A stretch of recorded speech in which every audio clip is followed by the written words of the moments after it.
आज आपण या गावामध्ये जी काय निवड केली आणि जे काय आपण दिलं तर ते कसं काय शक्य झालं आणि काय म्हणजे त्याची मागची भूमिका काय होती आपली? उस्मानाबाद जिल्ह्यामध्ये फेब्रुवारी 26 तारखेपासून 14 मार्चपर्यंत नैसर्गिक आपत्ती या जिल्ह्यामध्ये ओढावली।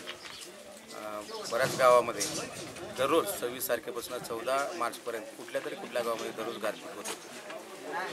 हा जो गाव निवडला या गावामध्ये सुद्धा गारपीट झाली होती आणि गावामध्ये जे काही उभं पीक होतं रब्बीचं ते पीक सगळं म्हणजे त्याचं नुकसान झालेलं होतं। ह्या गावाच्या लोकांचं जे काही नुकसान झालं होतं ते नुकसानाचे शासनानं गारपीटग्रस्त शेतकऱ्यांचे अनुदान आपण सगळ्या लोकांना दिलं होतं, परंतु आज ह्या लोकांना दुसरी मदत डोंबिवली येथील जी स्वामी विवेकानंद जी संस्था जी आहे संस्था इथं आली आणि शेतकऱ्यांना काय गरज आहे ते लक्षात घेऊन कृषी विभागाने त्यांना सल्ला दिला की बाबा आपण जी मदत करणार आहे ती मदत जर आता ह्या जिल्ह्यामध्ये आपण पाहतोय की सोयाबीनचं क्षेत्र दरवर्षी वाढत चाललेलं आहे। सोयाबीन प्लस तूर म्हणजे सोयाबीनमध्ये आंतरपीक घेणं अत्यंत गरजेचं होतं। त्या अनुषंगाने आम्ही संस्थेनं सुद्धा विनंती केली की बाबा आपण असं जर बियाणं वाटलं तर निश्चित त्याचा फायदा शेतकऱ्याला होईल।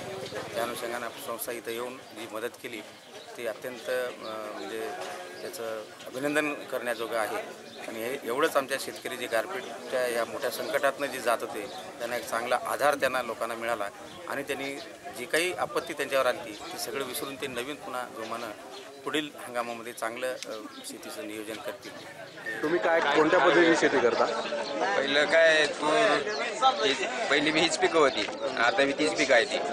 परिस्थिती अशी झाली की पहिलं हे होतं पाणी कमी होतं अपुरं होतं शेतीला, आता नंतर बोरिंग पाडली विहीर पाडली आणि त्याच्या माध्यमातून पुन्हा मग बागायत शेती झाली। बागायत शेती झाल्यानंतर परत चांगदेवनीच चढ आणि भेंडीचं बियाणं लावलं हां आणि त्यानंतर मग त्यांनी बी सांगितलं आम्हाला की बाबा तुम्ही बी लावा तुम्ही बी करू शकता। मग आम्ही बी मग त्याच्या मागं लागलो आणि ते असं मागं लागलो की उभं करायचं म्हणून करायचं नाही 100% करायचं म्हणजे करायचं आणि त्याच्या माध्यमातून आज स्तराला पोचलो।